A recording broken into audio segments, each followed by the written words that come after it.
ओम नमः सिद्धेभ्यः। प्राकृत अनुरागी सभी महानुभावों को मेरा डॉक्टर पुलक गोयल का यथा योग्य अभिवादन, सादर जय जिनेन्द्र।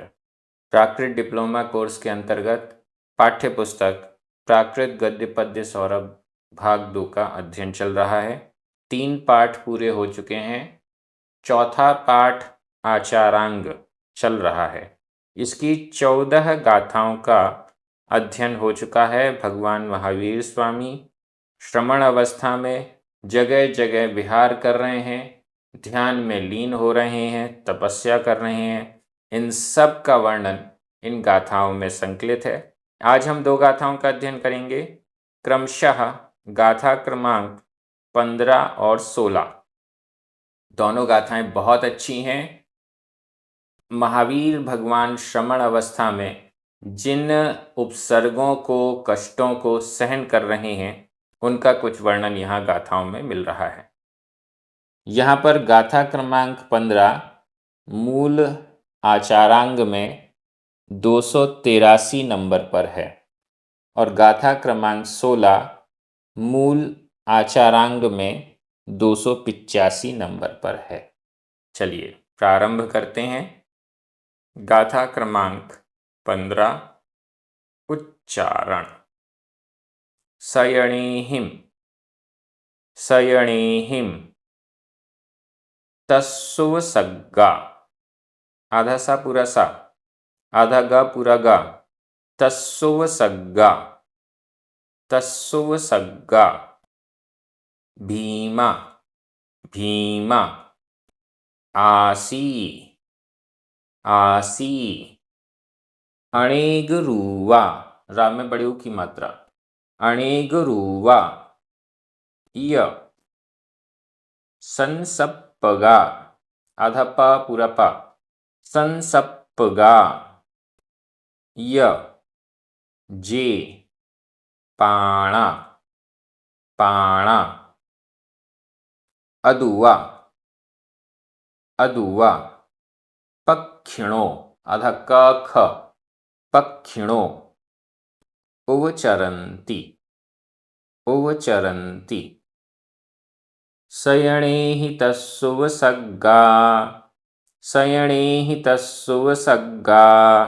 भीमा आसी अणेगरुवाय भीमा आसी अणेगरुवाय। संसप्पगाय जे पाणा संसप्पगाय जे पाणा। अदुवा पक्षिणो उवचरन्ति अदुवा पक्षिणो उवचरन्ति। बहुत अच्छी ये गाथा है। भगवान श्रमण महावीर जिस जिस स्थान पर जाते वहाँ पर बिल्कुल भी प्रमाद नहीं करते थे। उन स्थानों पर और क्या होता था? सयणीहिं, स्थानों पर, स्थानों में। वैसे यहाँ तृतीया विभक्ति का बहुवचन है, लेकिन अर्थ सप्तमी विभक्ति के बहुवचन में हो रहा है। सयणीहिं, स्थानों में, स्थानों पर, स्थानों पर, अलग अलग स्थानों पर, जहाँ जहाँ वो पहुँचते उन अलग अलग स्थानों पर। तस्सुवसग्गा, यहाँ संधि विच्छेद कर लें। तस्स, सा में छोटा आ, उवसग्गा, उ, आ और उ मिलकर आ का लोप हो गया, उ शेष रह गया। तस्स उवसग्गा। तस्स, उसके लिए, उनके लिए, भगवान श्रमण महावीर के लिए। उवसग्गा, उवसग्गा, उपसर्ग, उपसर्ग होते थे उन स्थानों पर, उसके लिए, उन भगवान श्रमण महावीर के लिए उवसग्गा, उपसर्ग होते थे। उपसर्ग का मतलब ऐसे कष्ट जो हम नहीं चाहते कि हमें मिलें, लेकिन फिर भी कोई व्यक्ति जानबूझकर या अनजाने से उन कष्टों को दे रहा है, वो कहलाते हैं उपसर्ग। तस्स, उसके लिए, उन भगवान श्रमण महावीर के लिए, उवसग्गा, उपसर्ग होते थे। उपसर्गा, उपसर्ग, कैसे उपसर्ग? भीमा, भीम, भयंकर। सामान्य उपसर्ग नहीं कि मच्छर काट रहे हैं, मक्खियां भिनभिना रही हैं। सामान्य नहीं, भीमा, बड़े भीम, बड़े आकार वाले, भयंकर। बड़े बड़े उपसर्ग आसी होते थे।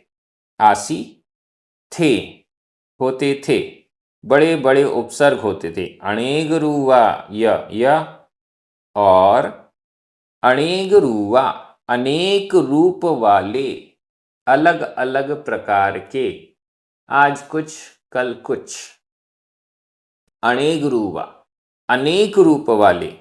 भीमा, भीम, भयंकर, बड़े भारी। उपसर्गा, उपसर्ग आसी होते थे। सैणे ही स्थानों पर, अलग अलग स्थानों पर अनेक प्रकार के भयानक उसके लिए, उनके लिए उपसर्ग होते थे। संसप्पगा, जे पाणा, जे जो पाणा, प्राणी, जो प्राणी। जे जो पाणा, पाणी, प्राणी। और जे जो पाणा, प्राणी। संसप्पगा, रेंग रेंग कर चलने वाले। संसप्पगा, रेंग रेंग कर चलने वाले प्राणी, नीचे चलने फिरने वाले प्राणी। अदुआ, अथवा, अदुआ, अथवा। पक्षिणों, पक्षी, पंख वाले, पंख से सहित। पक्षिणों, पंखी, पंख से युक्त। पाणा, प्राणी।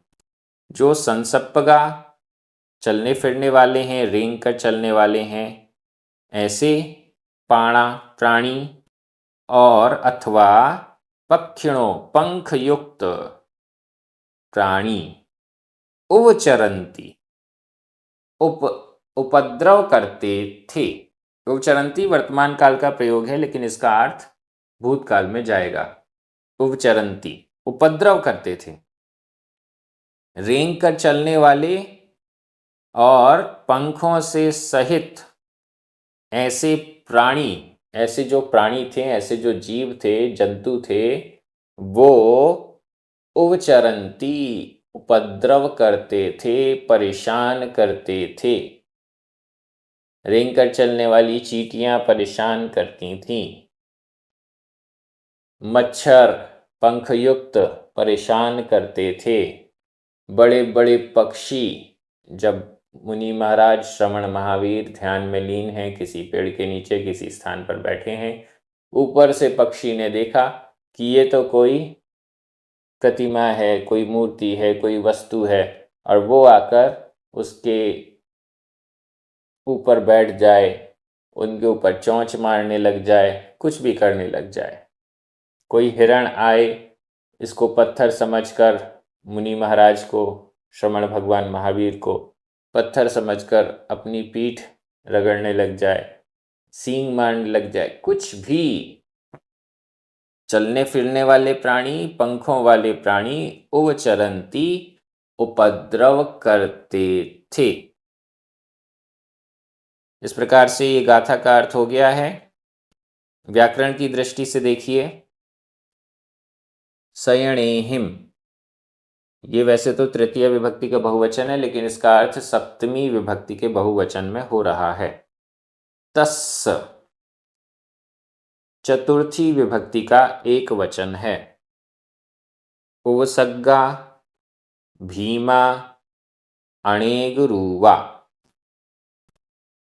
ये सभी, और नीचे जे, संसप्पगा, पाणा, पक्षिणों, प्रथमा विभक्ति के बहुवचन हैं। आसी, ये भूतकाल अन्य पुरुष एक वचन अथवा बहुवचन का प्रयोग है। यह दो बार आया है। अव्यय है। अदुवा, यह भी अव्यय है। उवचरन्ति, वर्तमान काल अन्य पुरुष बहुवचन का क्रिया रूप है, लेकिन इसका अर्थ भी भूतकाल में जाएगा। अब मैं हिंदी अर्थ कर रहा हूं, आपकी नज़र प्राकृत शब्दों पर जानी चाहिए। उनके लिए स्थानों पर, अनेक स्थानों पर, प्रत्येक स्थानों पर, हर स्थान पर अनेक रूप वाले भयानक उपसर्ग आते थे, होते थे, और जो चलने फिरने वाले अथवा पंख युक्त प्राणी थे, वे उपद्रव करते थे, उन्हें परेशान करते थे, उनके ध्यान में बाधा उत्पन्न करते थे। अब हम आगे चल रहे हैं, इसी बात को और आगे बढ़ाया जा रहा है। गाथा क्रमांक 16, उच्चारण।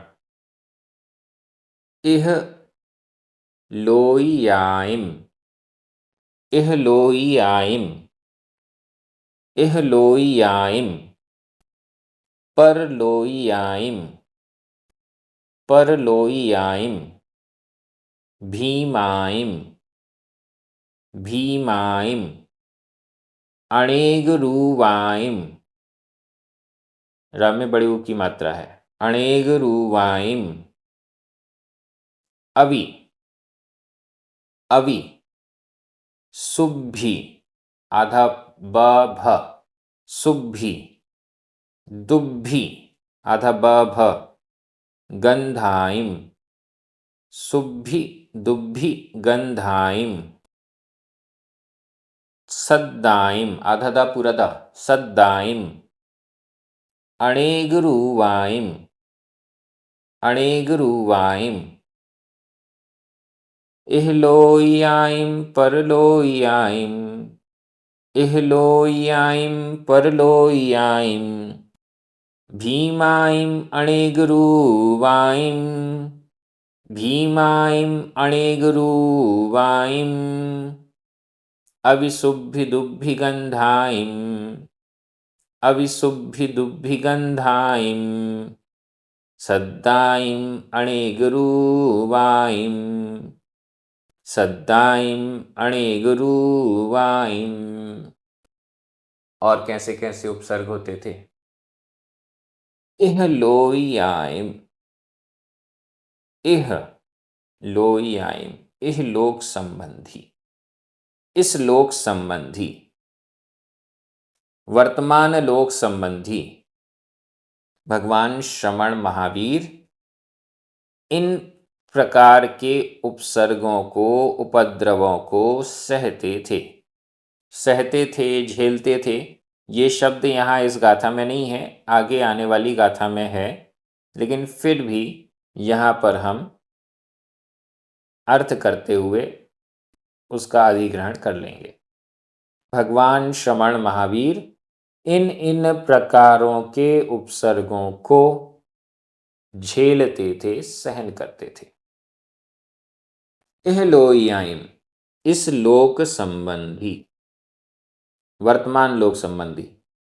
परलोइयाइम, परलोक संबंधी, परलोइयाइम, परलोक संबंधी, इस लोक संबंधी, परलोक संबंधी, इस भव संबंधी, परभव संबंधी। ऐसे उपसर्ग जिनका संबंध वर्तमान पर्याय से है, ऐसे उपसर्ग जिनका संबंध पूर्व की पर्यायों से है, पूर्व में कुछ ऐसे काम किए जिनके कारण वर्तमान में दुख कष्ट उठाना पड़ रहा है, उनको, उन उपसर्गों को इहलोक संबंधी, परलोक संबंधी। भीमाइम, भीम भयंकर, बड़े भारी। अणेगरुवाइम, अनेक रूप वाले, अणेगरुवाइम, अनेक रूप वाले। भीमाइम, भीम भयंकर, इहलोइयाइम इसलोक संबंधी, परलोइयाइम परलोक संबंधी। अभी भी और भी, तुभ्भि दुभ्भि गंधाइम, और भी, इसके अलावा और भी। सुभ्भि अच्छी लगने वाली, दुभ्भि अच्छी नहीं लगने वाली, रुचिकर अरुचिकर, गंधाइम गंधों को, रुचिकर और अरुचिकर गंधों को, सुगंध और दुर्गंध। अच्छी लगने वाली गंध सुगंध, अच्छी नहीं लगने वाली गंध दुर्गंध। सुभ्भि दुभ्भि गंधाई, अच्छी लगने वाली और अच्छी नहीं लगने वाली गंधाइम गंधों को। सद्दाइम शब्दों को, यहाँ सद्दाइम के पहले भी सुभ्भि दुभ्भि लगा लीजिए। अच्छे लगने वाले या नहीं अच्छे लगने वाले सद्दाइम शब्दों को। अनेक रूपाइम अनेक रूप वाले, अनेक रूप वाले विविध प्रकार के, नाना प्रकार के सुभ्भि दुभ्भि गंधाइम अच्छी लगने वाली, रुचिकर या अरुचिकर गंधाइम गंधों को, सद्दाइम शब्दों को। अभी भी वे झेलते थे, सहन करते थे। जिस स्थान पर गए कहीं पर सुगंध है, कहीं पर दुर्गंध है, कहीं पर लोग अच्छे अच्छे शब्द बोल रहे हैं, कहीं पर लोग बुरे बुरे शब्द बोल रहे हैं। इन सब अनेक प्रकार की अव्यवस्थाओं को, उपद्रवों को वे सहन करते थे, झेलते थे। यहाँ यह तात्पर्य है। गाथा बड़ी सरल है व्याकरण की दृष्टि से। अवि शब्द दूसरी लाइन में, ये तो अव्यय है। शेष सभी शब्दों में द्वितीय विभक्ति का बहुवचन है। इहलोइयाइम परलोइयाइम, भीमाइम, अणेगुरुवाइम दो बार है, सुभ्भि दुभ्भि गंधाइम, सद्दाइम, इन सब में द्वितीय विभक्ति का बहुवचन है। मैं एक बार हिंदी अर्थ कर रहा हूं, आपकी नज़र प्राकृत शब्दों पर जानी चाहिए। भगवान श्रमण महावीर इस लोक संबंधी, परलोक संबंधी अनेक रूप वाले भयानक कष्टों को सहन करते थे और अनेक प्रकार के अच्छे और बुरे लगने वाले गंधों को, शब्दों को भी सहन करते थे। इन सब में भी वो अपना समता भाव बनाए रखते थे। श्रमण भगवान महावीर कैसे अरिहंत पद को प्राप्त हुए, कैसे भगवत्ता को प्राप्त हुए, भगवान बने, ये पूरा वर्णन ऐतिहासिक दृष्टिकोण से ना सही लेकिन धार्मिक दृष्टिकोण से हमारे सामने आ रहा है। ये दोनों बहुत अच्छी गाथाएं हैं। इसी प्रकार से ये अध्ययन आगे बढ़ता रहेगा। आप सभी प्राकृत डिप्लोमा कोर्स के माध्यम से प्राकृत का गंभीर अध्ययन कर रहे हैं, बहुत अच्छी बात है। यह क्रम इसी प्रकार से जारी रहेगा। सभी को जय जिनेंद्र।